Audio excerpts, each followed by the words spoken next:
Just a reminder, March 26th and 27th is our last event ever at Gulf Greyhound Park. I am excited to do that. I will see you guys there, and thank you to all these sponsors: BC Racing Coilovers, WhatMonstersDo.com, Enkei Wheels, Valino Tires, ECU Master, and KBD Body Kits. Let's get this video started. Oh, and this is what I'm trying to build. This is what it looks like, and this is what it sounds like.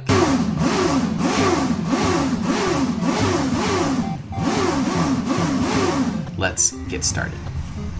Welcome to late night at the shop, where Aaron knows nothing about what he's doing and everything's going, I don't know, not as great as it could be. So I'm taking the Circle Tracks road course car thing. The hood's just propped on there so the engine doesn't get wet, by the way. I am currently trying to get different wheels on there, and I ordered some cheap adapter spacers just to like YOLO through. I'll throw these away if they don't work, and see what's going on. And we're trying to put RPF1s on there. They're a 5x1 14.3. These wheels are 5x5 inches. A 114.3 comes out to a 5x or on 4.5 inch. So that's where we are, trying to get all that together. Let me show you where I am. So here we are. I have everything apart right now because I'm trying to adapt an RPF1 over to this, I assume, Chevy 5.5. Now, first things first, I'll measure and weigh everything later, but this is what I believe is a steel wheel since it's rusty. It's a 15, it's probably like 10 inches wide or something.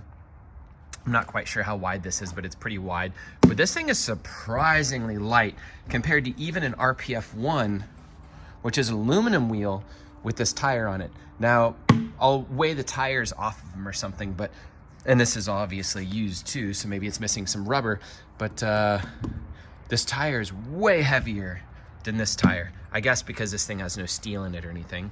So coming over here, my problem is mini fold. One, so I start off with, let me take this apart so you can see it. Put this back together temporarily. That's not really gonna stay, but this is what it looks like. By the way, look at how big the pad material is. That's crazy. This is what it looks like where I start. I have these lug nuts, not lug nuts, studs, which are absolutely massive, that have 1 inch. You can see my aluminum from where I've been working here. 1 inch lug nuts on those things. I'll have to look up the size of these things. Somebody said just re-drill these things to get the proper from 5 to 4.5 bolt pattern, but you would have no material left there, so it'd be kind of a disaster. I have this spindle nut cover, if that's what we call these things in circle track time, which is too big, so it fits through there, but it does not fit.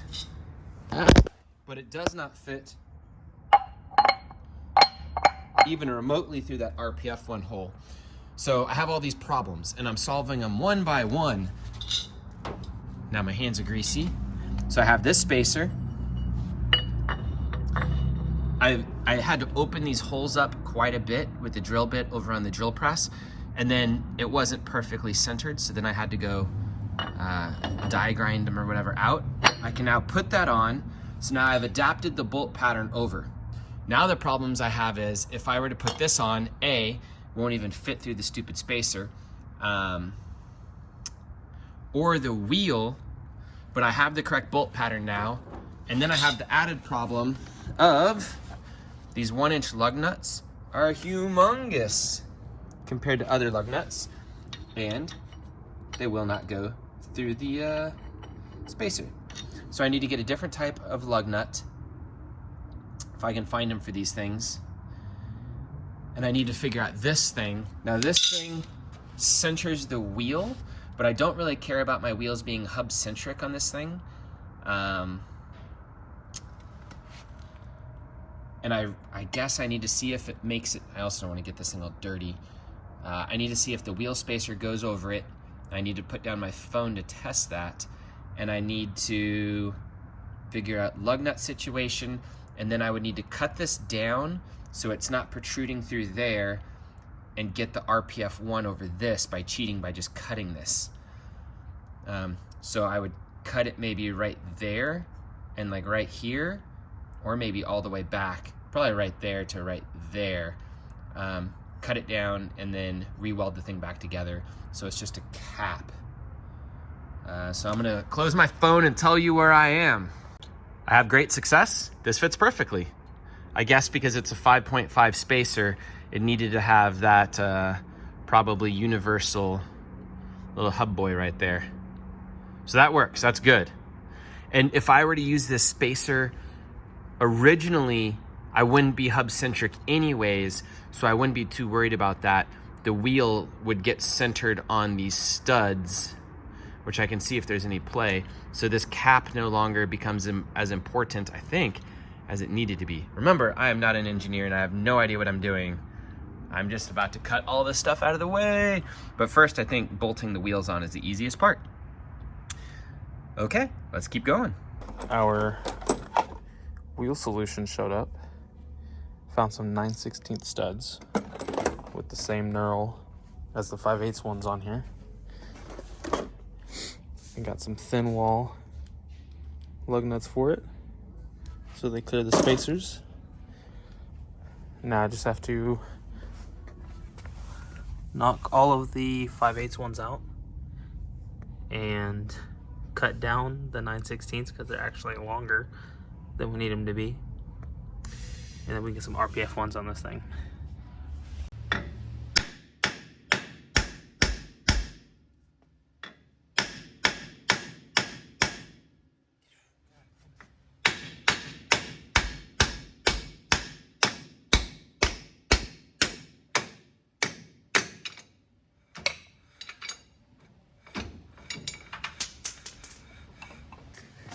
Oh, I got all these guys knocked out now.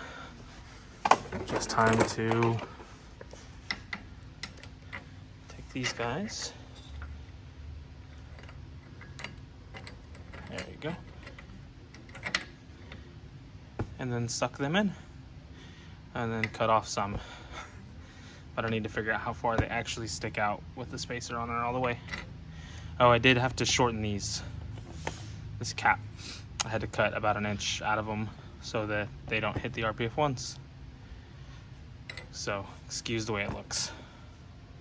Didn't really want to weld nicely. It was full of grease and stuff inside there, and it was very, very painful to weld. All right, so those of you who don't know, this is how you properly, well, mostly properly install a stud. So it has a knurl here. Why you gotta come over here, man? All right, so I installed one just to make sure that this was gonna go well on camera before I tried it. So the correct way to install these guys, you have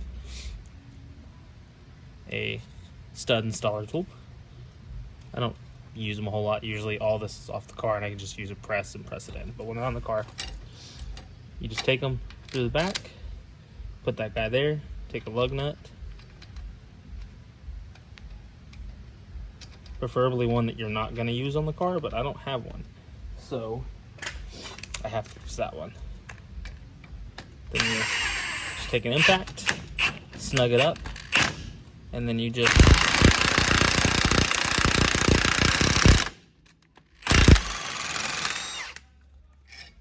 tighten it up till it bottoms out here. You'll feel it, and it's good to go. Now I just gotta do this, what's this? I gotta do this 18 more times. All right, see, I've got the studs on, and they stick out quite a bit. There's not enough space behind the RPF ones to fit these with that much stick out. Some wheels do have them. Let's see. Let's see if this wheel does.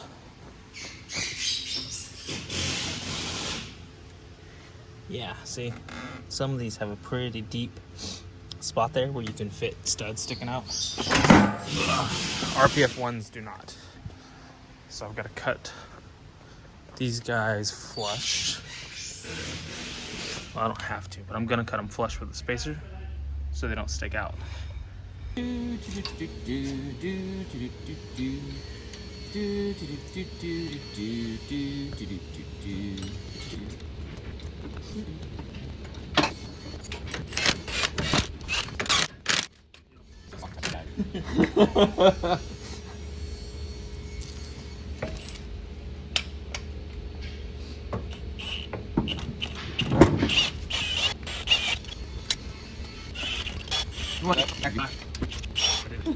And boom, we have an RPF1 on the car. It looks so much different immediately. Now it looks like some weird type of like jalopy thing with this whole front end. Maybe I just have a weird angle on it. What's that? Just saying, it looks so goofy now with like the carbureted V8 and everything on top of these wheels. No, they just look really small compared to what's supposed to be on there. Yeah, I guess that's it. Oh, these giant meaty boys compared to these little ricey boys. Oh, I'm addicted to the giant tire look, the meatball look. That looks so cool. You need the 285s. I know. Well, later in the season, the 285 Valino C's will come into stock, and then we'll start dealing with those. But for now, this is what we're going to make this work. All right, we're in the back of the car now. The front, you just beat the studs out, and there was room for them to escape. The rear, it looks like you have to take this whole thing off. We think, we don't know yet, and pull it off. Mark has all this apart. He pulled the brake off. I went and talked to Shu for a minute. Knock those studs out, boy, but be careful.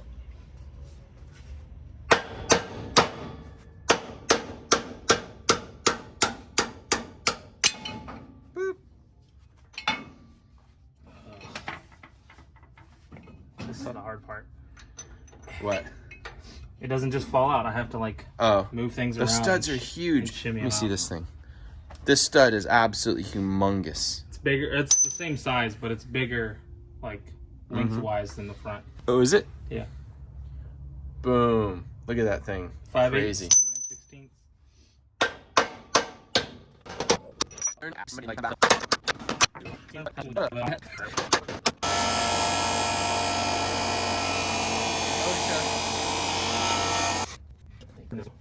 Wait. We have accomplished things. We put RPF1s on it. It is advancing in our goals. So far, we've weighed it. We have not dynoed it yet. We got the wheels and tires on it we wanted. Let me show you what it looks like on the other side for reference now. I love the meatiness of this setup. It looks so race car, but I do like the RPF1s on it. It's such a different style. And we need to wheel space that one out a bit. It's interesting how different the offset and all that stuff is. All right. I'm soaking it in. Soaking it in. This is what the wheel spacer situation looks like from a distance. This is the clearance things. So we've also, all that stuff got pulled out. All right, I guess it's time to do the old drifter Daigo move and start stacking spacers in the back to make everything work. Cool. How long do you think it took? Once everything, you had the correct parts. An hour, 2 hours, 3 hours, just a few hours. It wasn't a huge ordeal. I would say probably like 2. And that's cutting stuff and moving things around. Okay. We still have 2 left to go. And I probably had about 2 hours in it, like scratching my head in the very beginning as well. No, it'd be 2 hours all said and done if I had the right tools. Cool. But cutting stuff with a Sawzall or a grinder sucks. Okay. We have accomplished another thing on our list. Next off is to the dyno, but not tonight because it's late. Awesome. Okay. Thank you so much for watching. I'm excited about this project. We're whittling things away. I feel like bolting on wheels was almost too small of a little project for a video, but it's also kind of a bite-sized thing. And everything is kind of I'm trying to take you guys for a journey on this thing, not just like, hey, this is everything we've done in one thing. Kind of show you each step-by-step stage thing, whatever. Now we have to start spending money on it. I think this does the best scale so far of what's going on. The amount of tire that we came down to. I really, really want to run like a 285, 40, 18 now. Like a Formula D tire size. It just seems so silly almost to like reduce the tire size off this race car that much. But I mean, that's what we need to run in drifting most of the time because it's the most cost effective, like best tire typically, which is the 265, 35, 18. Valino is going to be running a 285/35/18 08C this year coming into the market, and that's what I want to put on this thing. I'm gonna have to bug them about that to get some, but I don't know, like race cars are so much the tire, and it feels just completely hilarious going in on a smaller tire, but it is what it is, and we do what we do to drift. It might also be somewhat of an illusion since, no, that's just a huge contact patch. I'm gonna have to try and drift on these things. I'm gonna have to get some more.